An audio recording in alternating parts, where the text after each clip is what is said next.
iniciar uma pesquisa rápida. Quem aqui é de Floripa? Ergue a mão aí. Ó, tem bastante gente. Quem estiver também aqui acompanhando a gente online, se sente confortável, já comenta no chat de onde vocês são, para a gente ter uma ideia de o quanto o evento está alcançando, né? Mas bora lá. Eu sou a Patrícia, como já anunciado, e hoje eu vou falar um pouquinho sobre User Story Mapping e o porquê que a verdade é que o seu trabalho é mudar o mundo, né? Nós trabalhamos com desenvolvimento, às vezes a gente fica tão no nosso mundinho que a gente esquece o quão impactante é a tecnologia na vida das pessoas. Então, bora lá. Alguém aqui já passou por aquele famoso, o meu time faz, entrega tanta coisa, mas ninguém consegue ver o valor que ele realmente tem? E, tipo, meu time entregou tantas features aqui, mas a empresa não está alcançando aquele objetivo principal dela, ainda não está no seu valor estimado ali. Bom, Jeff Patton, no livro sobre User Story Mapping em si, traz aqui um ponto que eu achei bem legal, que é a diferença entre equipes de maturidade alta e as equipes de maturidade baixa. Então, ele cita que boas equipes entendem quem são os seus principais stakeholders, ou seja, as pessoas envolvidas, as pessoas interessadas no seu negócio, no seu produto, ou em determinada feature lançada, entendem as restrições que esses stakeholders operam e estão comprometidos em inventar soluções que não apenas funcionem para os usuários e clientes, mas também funcionem dentro das restrições do negócio. Ou seja, a gente entende ali, por exemplo, tem uma limitação financeira, uma limitação tecnológica ou de conhecimento, e tenta trazer o melhor dentro daquele contexto. Não apenas aceita o que lhe foi pedido ali, eu tenho necessidade X, então você executa isso para mim. Meio que tenta entender o contexto como todo e aí sim propor uma solução. Enquanto as equipes de baixa maturidade, elas apenas coletam requisitos das partes interessadas, então geralmente trabalham mais com documentação e menos com a conversa em si, a interação ali, tudo mais, com as pessoas interessadas no serviço. Um exemplo disso que a gente pode falar aqui, que documentos geralmente não funcionam da forma como a gente pensa, né? Quem nunca foi lá naquele eu aceito os termos de uso sem ler os termos de uso, onde seria ali uma ferramenta muito importante para a gente, né? Caso aconteça algo ali, a gente está precavido, né, de surpresas. Bom, aqui eu trouxe um exemplo que a gente sempre vê alguns memes de bolo aí, né? Pedido de bolo. A pessoa chega falando de um personagem X, que é uma frase tal, e aqui no caso a pessoa já chegou pedindo aqui, né? Eu quero um bolo, e eu acho que é escrito "a que pena seria". Aí a boleira já estranha e fica, nossa, mas não existe esse tema, né? Aí a pessoa fala, não, a minha filha gosta disso, ela disse que ama esse tema, eu preciso que seja esse tema. E a boleira ainda estranhando, né? Que pena seria, que personagem é esse, que desenho é esse, né? Que novidade é essa no mercado? E elas vão conversando ali, até que chega um ponto que o cliente manda uma foto mostrando a personagem da Ariel, que seria a pequena sereia. Até aí a gente pensa, agora vai dar certo, né? Tá com a imagem e tudo, ela entendeu que é a pequena sereia. Mas não. A gente tem muita interpretação nesse caso. E acaba saindo o bolo com a foto da pequena sereia, mas com a frase "a que pena seria". Por isso que, às vezes, só trabalhar com documentação não é o suficiente, porque cada um vai entender do seu modo. Então, se você me pedir algo e eu pensar, putz, na minha vida, na minha realidade é dessa forma, eu posso fazer com base no meu viés pessoal, a minha realidade. Quando a gente conversa e vai debatendo ideias, a gente consegue chegar num ponto melhor. Beleza, Patrícia? Mas então, como que isso aqui está ligado a mudar o mundo? Você falou só sobre requisitos, sobre times e tudo mais, porque a gente não deve coletar requisitos, nós devemos mudar o mundo. É uma frase meio assim, né? Digamos, impossível quando você olha e fala, caramba, eu sou apenas um PO, um PM, um desenvolvedor, você está me falando que eu preciso mudar o mundo? Você quer que eu lance um produto da NASA? Não. A gente pode começar mudando o mundo de uma forma pequenininha, mas que está mudando o mundo de alguém. Geralmente, quando a gente pensa no mundo, a gente já fica, nossa, o planeta Terra, todo mundo junto, precisa impactar a vida das pessoas. Mas a gente tem que pensar o seguinte, Jeff Patton cita até que a gente tem que ver o mundo como agora e o depois. Nesse momento, tem pessoas que estão frustradas, estão nervosas, estão tentando algo e não conseguindo, alguma coisa está impactando na vida delas. Quando você lança uma nova feature ou um novo produto, você consegue mudar o mundo de uma pessoa, assim, de uma forma, digamos, tava o caos como esse cachorrinho aqui, né? Quero avançar em todo mundo, eu tô muito estressada, não tô alcançando o meu objetivo. E quando eu encontro uma solução, eu fico feliz. Então, você mudou o mundo de alguém com o seu produto. Um exemplo disso é aqui o agora e depois na prática. As chamadas de vídeo no WhatsApp. Foi lançado em 2016 a feature, a gente já tinha o WhatsApp, já tinha comunicação ali, mas o que eles ainda não estavam prevendo, mas que também aconteceu, foi a pandemia. E as chamadas de vídeo foram uma ferramenta essencial na pandemia. A gente tem que ficar ali isolado, sem contato com as pessoas que a gente ama, e muitas vezes ouvir só a voz delas era frustrante. Quando você conseguia ver a imagem de cada um, ver que eles estavam bem, que estavam seguros, então mesmo numa distância, você sentia a presença, digamos assim, daquela pessoa. Isso foi muito importante, mudou a vida de diversas pessoas ali. Pessoas que poderiam estar bem pior, no sentido de uma depressão profunda, coisa do tipo, por estar totalmente isolado, apenas escutando as vozes ali das pessoas. Claro que tinha outras ferramentas, mas pensando assim na facilidade ali do WhatsApp, e até que é uma ferramenta mais comum no dia a dia das pessoas, independente de idade e tudo mais, ajudou muito. A minha mãe mesmo, ela não sabe usar outra ferramenta a não ser o WhatsApp, e ela conseguia falar comigo pelas chamadas de vídeo. Ou seja, isso com certeza mudou muito a vida dela ali no período de pandemia. Outra coisa também que parece simples, mas que também mudou o dia a dia de muita gente. O Excel em forma colaborativa em tempo real. Ali, quem nunca passou por aquilo de eu tenho que editar uma planilha, aí um tá escrevendo, o outro vai editando o que tem que ser escrito, aí olha, não tá bom, isso aqui saiu da configuração, um vai editar, o outro edita por cima. Em tempo real, não, as pessoas poderiam combinar ali e uma ir ajudando a outra a construir essa planilha, deixando os dados mais concisos e também evitar aquele fala, eu não fala, aquele telefone sem fio de você falou, eu esqueci, repete, vamos lá. Então, isso também mudou a vida de muita gente aqui, digamos, principalmente no quesito estresse. Tá, mas depois de tudo isso, como que o User Story Map entra na jogada de mudar esse mundo, de a gente conseguir fazer uma feature melhor, com o cliente no centro? Para que serve, afinal? Então, ele seria o nosso ponto de partida para a mudança em si. O User Story Mapping, como eu já citei aqui, ele é uma técnica que foi difundida por um agilista norte-americano chamado Jeff Patton, e o objetivo dele é apoiar pessoas de produto e também os times no estabelecimento de uma comunicação visual. Então, a gente tem um quadro ali colaborativo. Quem conhece o Kanban, o Scrum, provavelmente já viu, né? Aqueles quadros que a gente vai colocando as features. E, com isso, a gente consegue fazer uma comunicação eficiente do backlog, trazendo contexto e entendimento, não só o que a gente quer, mas realmente vamos olhar o contexto, vamos entender, e a partir disso a gente passa para uma operação em si, para um desenvolvimento. Para a gente começar a falar em si de como executar a técnica, é legal que a gente saiba os principais elementos e como eles funcionam. Um dos principais elementos são as atividades do usuário, que seria como uma visão macro de como o usuário vai se comportar com o teu produto ou aquela nova feature, aquela nova função que você está lançando. Então, eu peguei aqui um exemplo bem comum do dia a dia, que é o Gmail. O Gmail aqui, ele tem a atividade de enviar e-mail, que é uma ação ali central do aplicativo. Sem enviar e-mail, não faz sentido ter um aplicativo de e-mail, né? Mas aí, quando a gente vai olhando os detalhes dele, a gente pode ver que na hora de enviar um e-mail, eu posso editar o texto, colocar negrito, itálico, posso anexar arquivos, posso colocar links, posso colocar destinatários e também pessoas em cópia. Tem a questão do título e a urgência ali, a prioridade. Então, ele é uma atividade central, mas que pode ser desdobrado em vários detalhes para que ela aconteça, certo? Então, esse seria as atividades do usuário. Passando para o próximo aqui, eu estou apoiando bastante para o controle, acho que vocês perceberam. As histórias de usuário. O que seriam as histórias de usuário em si? São representações das necessidades e os desejos que os usuários têm com a sua aplicação. Seria, assim, pegando de uma forma geral, pequenas representações ali de uma atividade de desejo. Por exemplo, a gente tem ali o e-mail em si todo, e eu queria mandar um e-mail com um anexo. Como ficaria a história de usuário para essa ação em si? Então, um exemplo poderia ser, como um usuário, eu quero poder anexar arquivos minhas mensagens de e-mail para compartilhar documentos com os destinatários.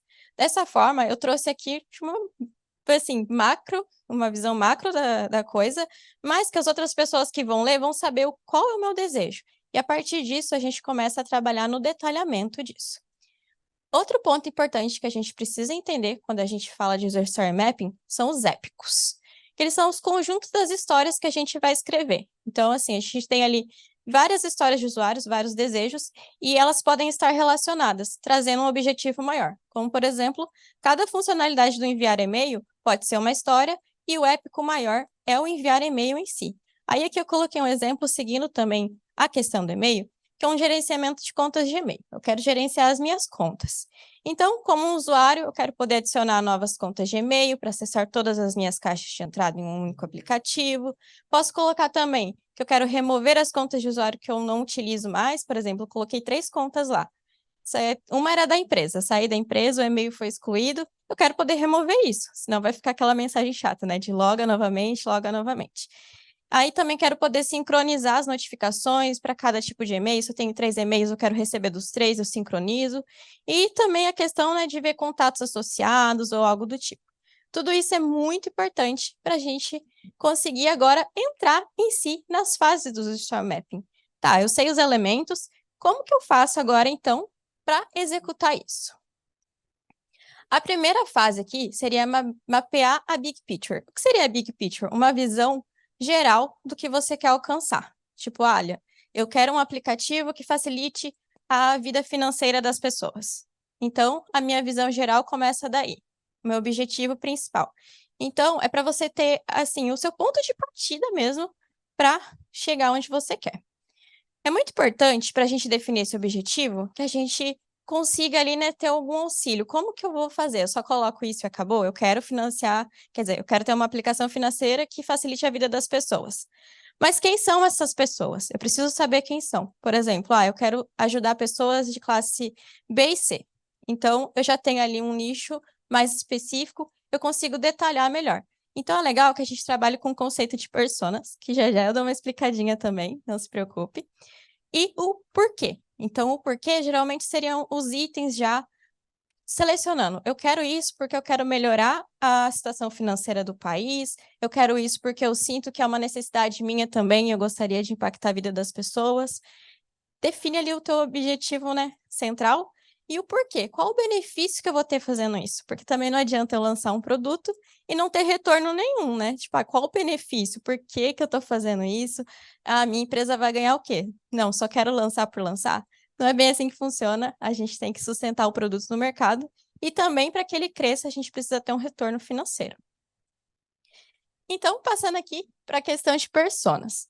As personas seriam, tipo, digamos, um personagem da vida real. Eu posso fazer uma pesquisa de mercado, entender as principais características que o meu usuário tem, e a partir disso, eu desenho o meu personagem em si.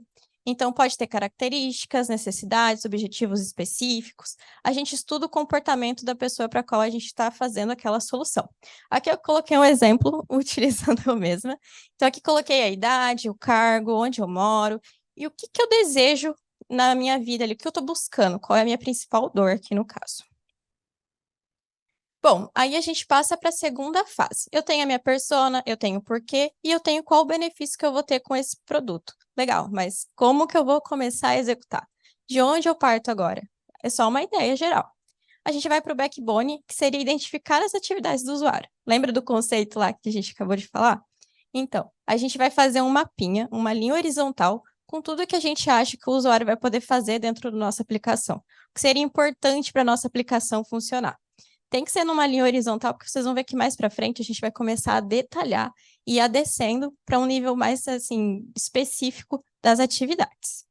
Então, tive ali a minha linha horizontal, detalhando. Chegou a parte, assim, ok, essa é a parte principal, a parte geral, isso aqui que eles vão fazer. Mas como vão fazer? O que realmente vai ter de benefício dentro daquilo? A gente chega na parte da edição de histórias de usuário. Então, por exemplo, eu tenho ali um organizar e-mail. Eu quero que o meu cliente consiga organizar os seus e-mails. Dentro disso, eu já posso ir colocando tudo que eu acho que é função de organizar um e-mail, como ele pode procurar um e-mail através de palavra-chave, ele quer separar os e-mails por tema, e é legal já ir colocando no formato de história de usuário, porque você já vai pensando na pessoa. Você tenta tirar aquele viés que você tem de pensar, eu sou assim, eu gostaria de organizar o meu e-mail assim.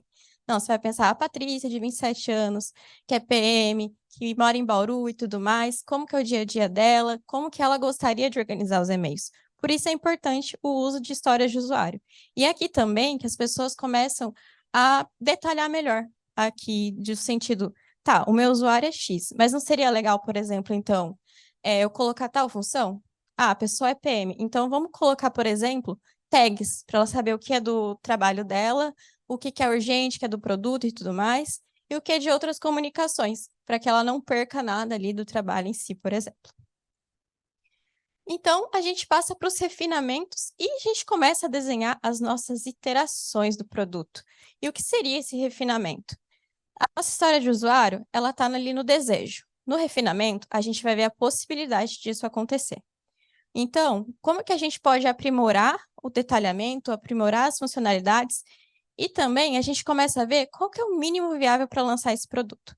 Porque se eu for querer já logo de cara, tudo que eu mapeei como atividade de usuário, eu vou colocar no meu produto e vou lançar no mercado.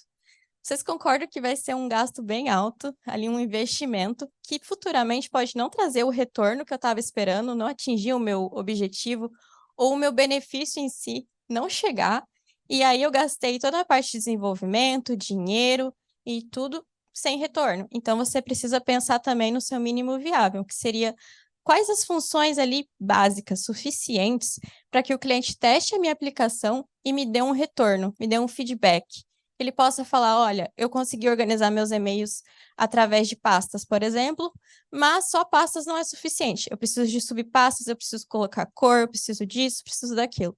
Então, você vai ter esses feedbacks e esse mapa você também vai poder incrementar ele a partir desses feedbacks. Então, é importante que tenha esse mínimo viável também para ser lançado. Então, aqui vocês podem ver na foto que lá em cima estão as nossas atividades de usuário, e essas atividades de usuários podem virar épicos. Então, quando a gente começa a detalhar as atividades de usuário aqui em histórias de usuário e tudo mais, vocês vão ver que ela vai acabar virando os épicos. Aquilo vai gerar várias histórias que vão ficar agrupadas dentro daquela função em si, e aí a gente vai detalhando. E aqui também eu posso olhar, tipo, tá, igual eu falei, quero organizar e-mail. Primeira coisa que eu vou fazer para organizar o e-mail vai ser pastas. Eu quero fazer a leitura de um e-mail. Ok, eu vou receber e só vou ler esse e-mail. Não vou ter umas outras funções, como, por exemplo, eu quero conseguir baixar esse e-mail em PDF, eu vou querer encaminhar esse e-mail, coisa do tipo. Isso pode ir ficando para depois, porque você está fazendo o mínimo ali para conseguir lançar essa feature. E também, aqui no mapa, nessa parte de refinamento e interações, você pode já definindo como fatias. O que seriam as fatias? Eu vou lançar meu mínimo viável e após isso eu vou investir nas outras, na segunda parte aqui, que vocês veem que tem uma linhazinha, eu traço outra linha também. Então, essas linhas vão ser períodos que eu posso definir e vou testar por 2 meses, por exemplo. Daqui 2 meses eu vou lançar mais uma fatiazinha do meu produto. E você vai testando. E com isso você vai vendo também se o que você definiu lá no começo está realmente correto, está aderente ao teu público, o que você precisa mudar. Além disso, como eu falei para vocês, né, cada fase vai ficar numa linha horizontal, porque quando a gente vai na vertical, quanto mais alto tiver ali a sua feature ou o detalhamento, quer dizer que ela é mais importante, ela é a sua prioridade de lançamento, porque é ela que vai te trazer um retorno mais rápido, ou, por exemplo, tem menos dependência. Então, eu vou conseguir lançar ela com menor tempo, tem menos complicação, menos gasto, tudo isso tem que ser avaliado nessa fase aqui. E é muito importante essa questão do refinamento, porque é quando, por exemplo, você está ali fazendo algo que, eu pensei em organizar e-mail, só que organizar e-mail para mim inclui em pastas.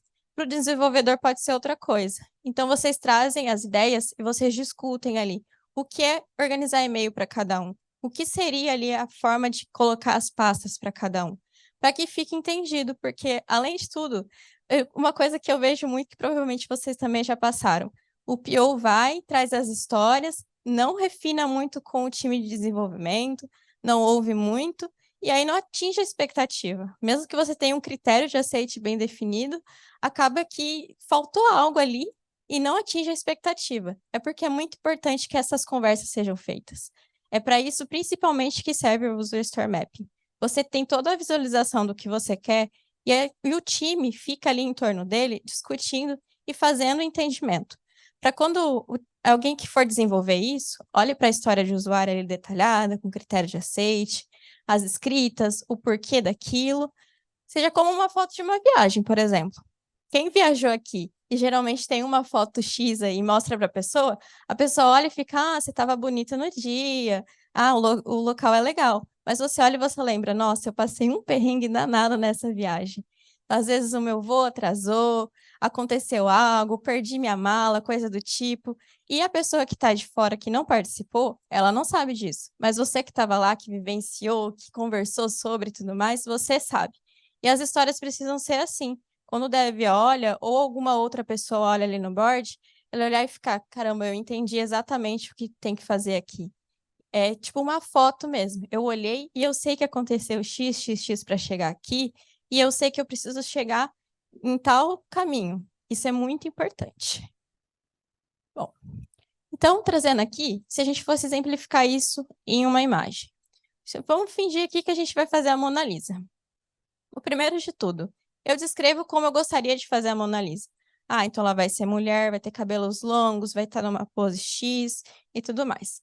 Beleza, fiz o entendimento com o pintor ali, ele faz o esboço para mim.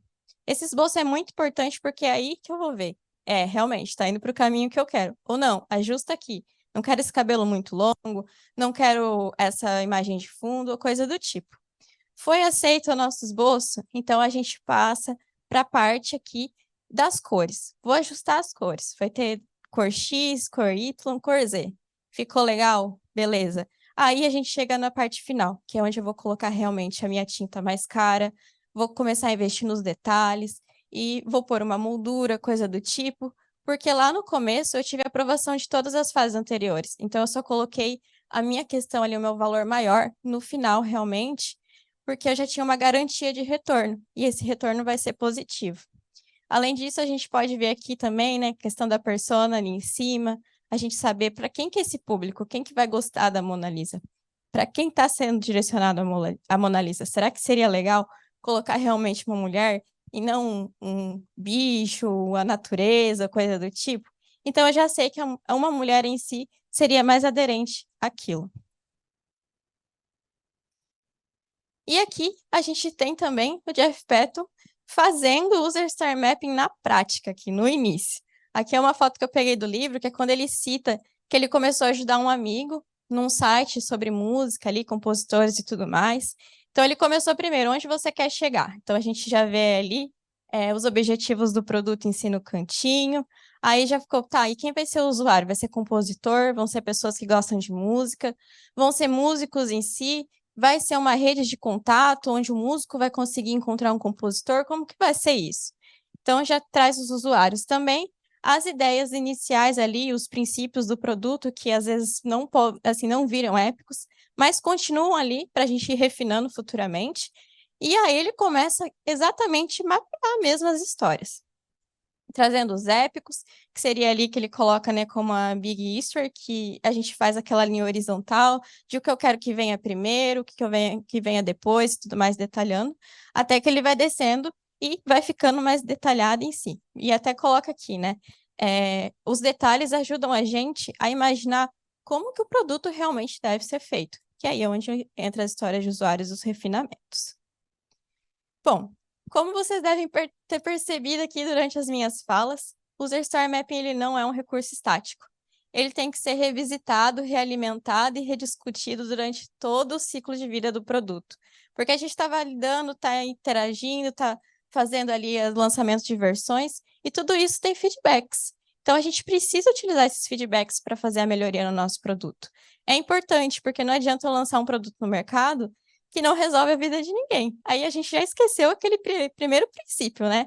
Da mudança do mundo. Eu não estou fazendo nada, eu estou só seguindo requisitos, tentando pôr um desejo ali, e não estou alterando nada no mundo. E é muito importante que as pessoas entendam que o desenvolvimento tem sim impacto no mundo como um todo.